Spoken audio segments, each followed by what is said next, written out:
Добре дошли в нашата работилница. Започва 4-ти епизод от сезон 3 на телевизионния пътеводител за професионалисти и домашни майстори. Твоят дом си намери майстора. Строим слънчева пристройка с кухня, чието покрив ще превърнем в открита тераса. А това е модерната баня с тоалетна, която е почти готова.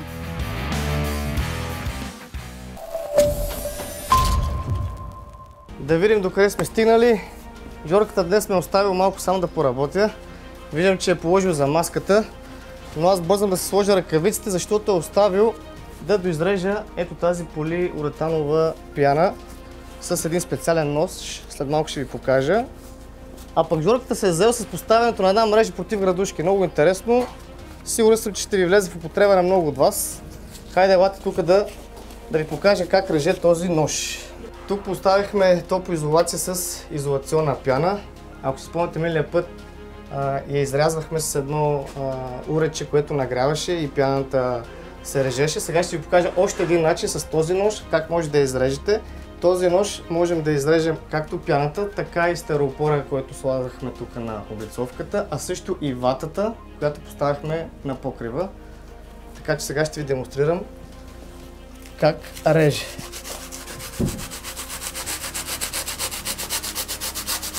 Много е лесно, удобно, абсолютно всеки може да се справи. Добре подравнената пяна е отлична основа за поставяне на ОСБ. Абракадабра! Абракадабра!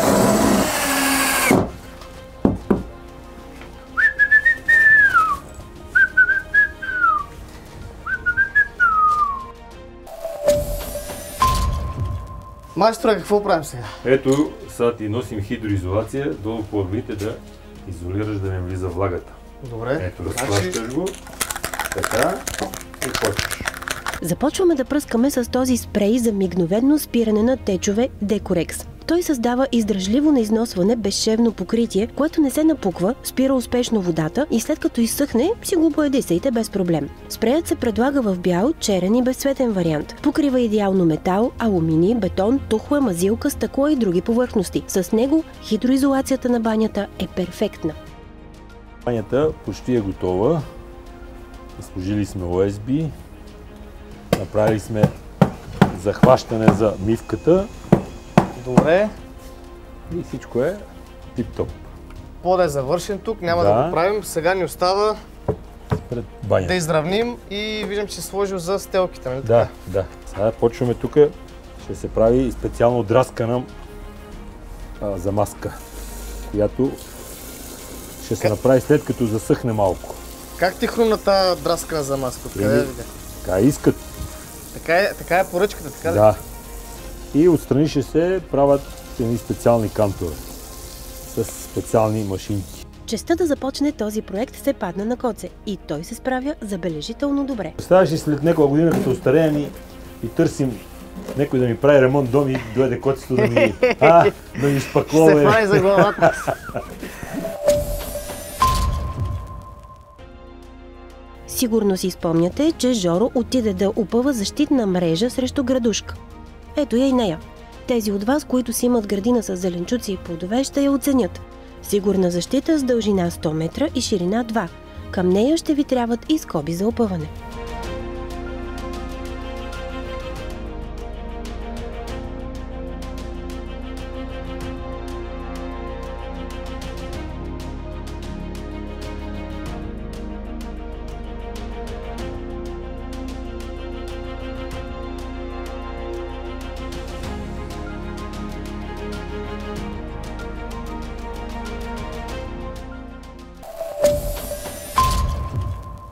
Дай, лево на десно.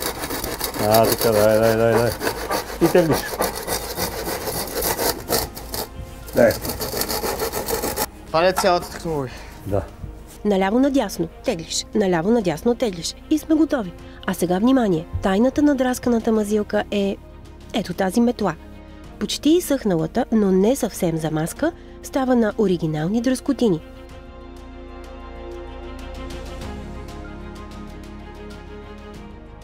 А ето така се правят и кантовете, които ще придадат на външната част още по-уникален вид.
Майсторе!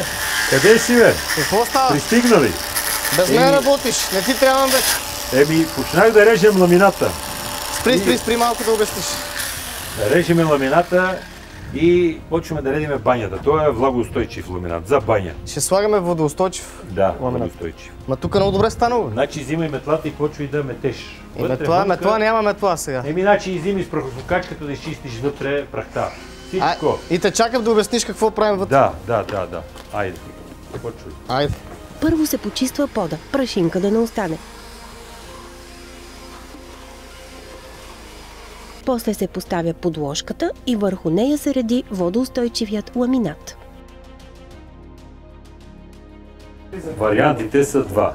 Може да се реди по този начин. Или да се нареди по дължина, където отпадъкът ще е малко повече, но пък е доста по-красиво. Майсторе, има един друг казус. С плочките какво правим? Ела, сега ще ви обясни. Дай плочките. Поредната изненада.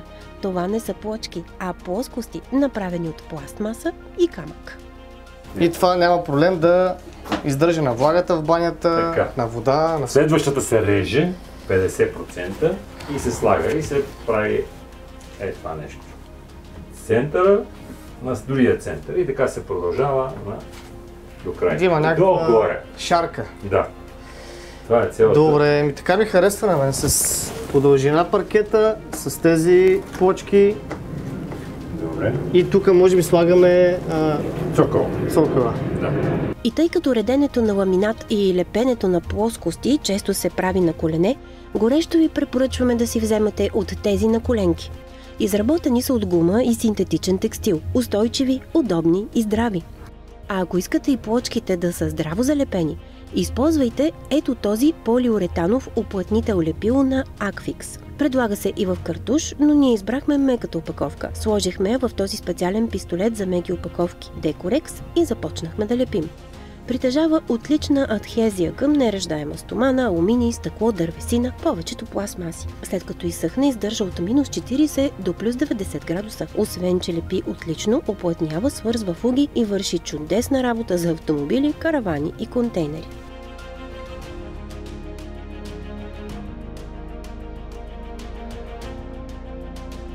На нас ни е достатъчно, че плоскостите, които залепихме с него, ще векуват.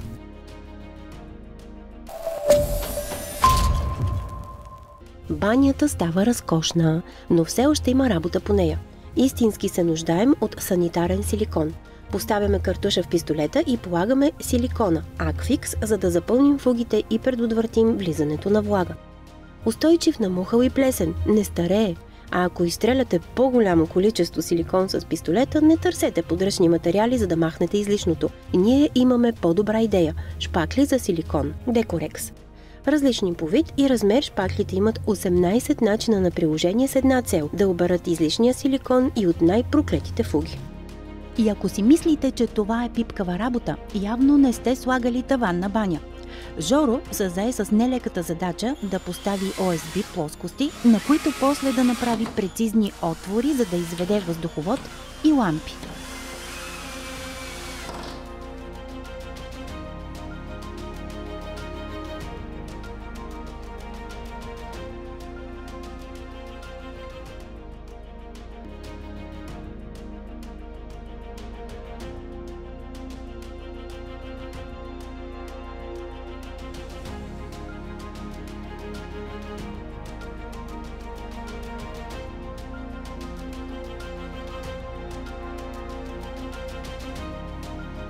Ето, че идва момента да сложим душ кабина, тоалетна, мивка, но преди това една идея, която може да ви спести много главоболия.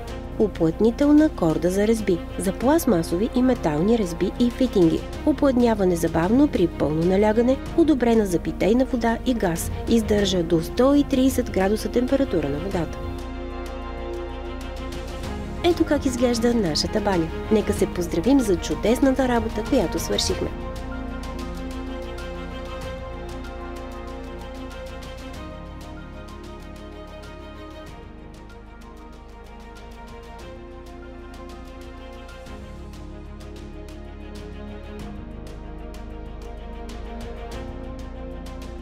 И преди да се разделим, ви предлагам да се разходим в почти готовата лятна кухня. Светла, просторна, но и някак уютна.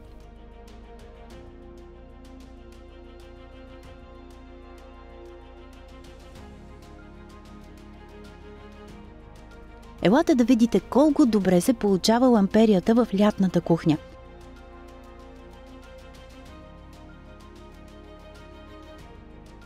Нашите майстори работят с инструментите на Premium и RTR Max.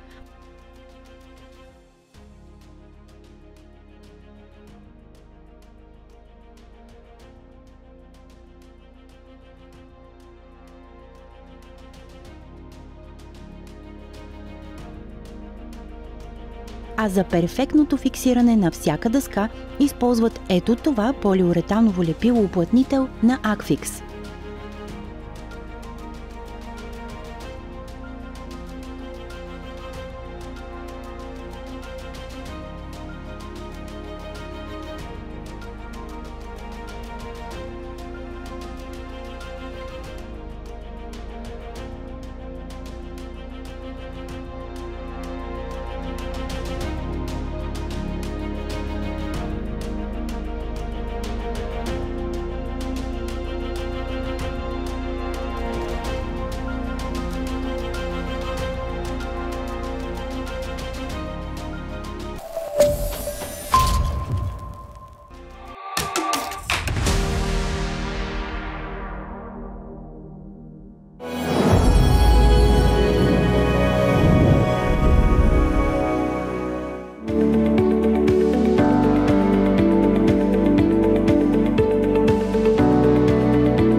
Няма как да не се възхитим и на прекрасното дюшеме. Изключително подходящо за просторни помещения, като нашата лятна кухня, заради големият им размер и красота.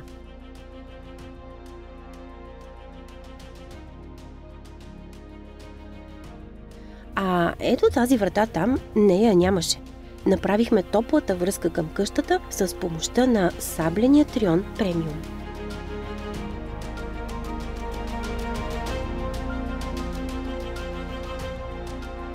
Обещахме да ви покажем как на покрива на лятната кухня ще направим широка тераса за слънчеви бани и студени коктейли. Разбира се, преди да запретнем ръкави, огледахме добре работното поле за последни детайли преди слагането на хидроизолация.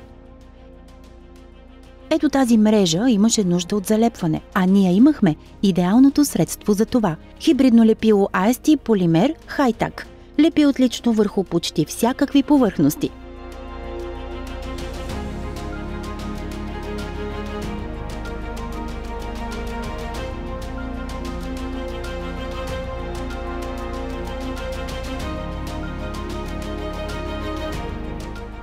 Едно от най-важните неща, за които се погрижихме, е перфектната хидроизолация. Запълнихме фугите между отделните плоскости с пистолет за полагане на фугиращи смеси Decorex HD. В него сложихме полиуретановия уплътнител на Akfix. Искрено ви съветваме да имате търпение и да изчакате полиуретановия уплътнител да стегне добре. И след като се уверите, че върху него няма прах, може да преминете към поставянето на хидроизолационната битумна лента на Decorex. Предпазва отлично, запечатва здраво и прилепва към всякакви материали.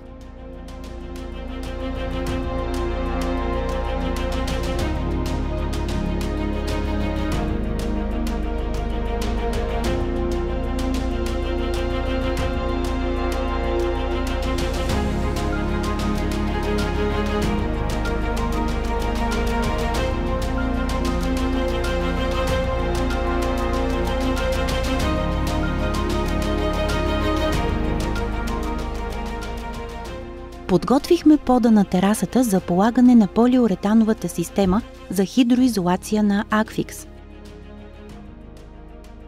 Първо минаваме с еднокомпонентен полиуретанов грунт. Той е прозрачен, полуеластичен и прониква дълбоко в материала, върху който го нанасяме.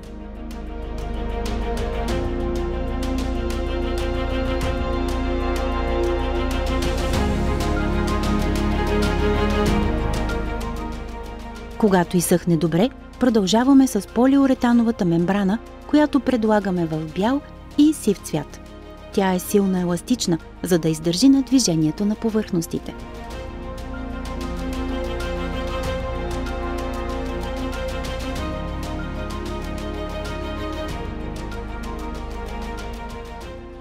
Системата за хидроизолация Akfix Pure System не само предпазва от просмукване на вода, но и от корозия. Не ви трябват специални машини, уникални умения. Системата е измислена така, че да работите с нея бързо, лесно и с отличен резултат.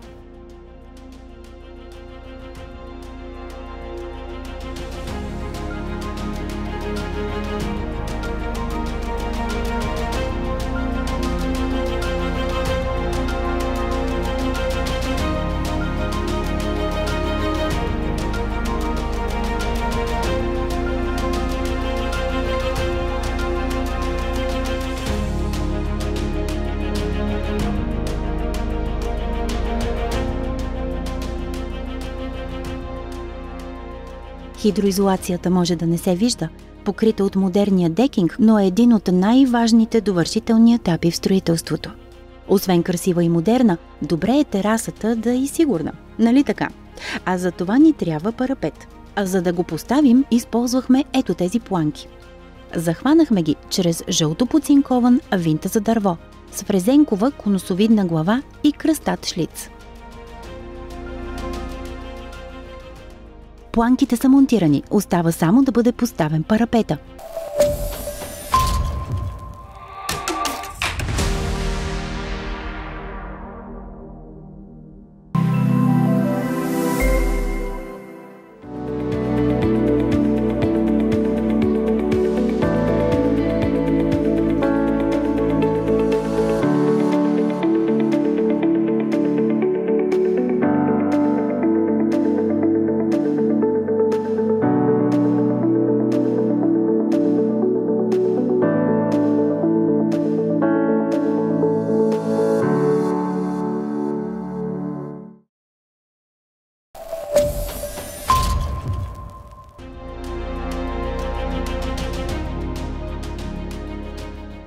През това време майсторите монтираха и стоманените въжета ММС, които направиха конструкцията още по-здрава.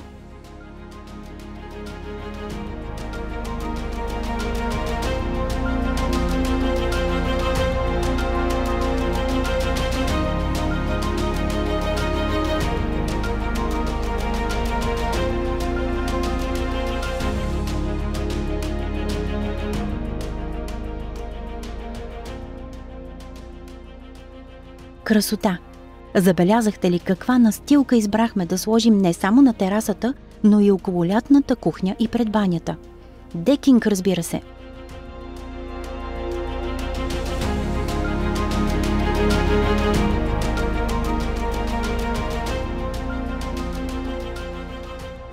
Изключително издръжлив, много трудно се износва, цветовете се запазват, поддръжката е лесна, устойчив на влажност, температура и ултравиолетови лъчи. Не се деформира и ходенето боси по него е истинско удоволствие. Нашият проект е вече готов.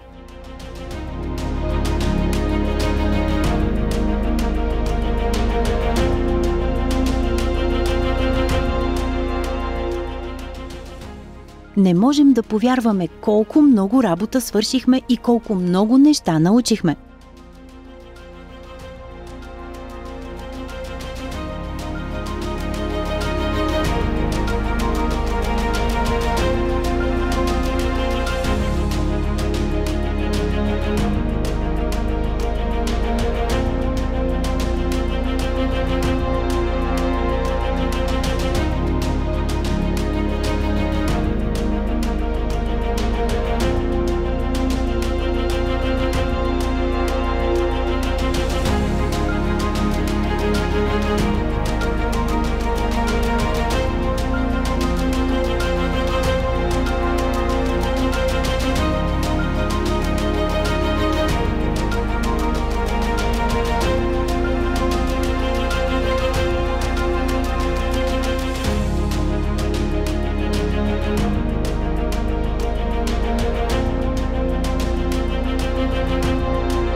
Казваме ви довиждане, а не с Богом. Очаквайте още много нови проекти от Твоят дом си намери майстора. Телевизионния пътеводител за строители и домашни майстори.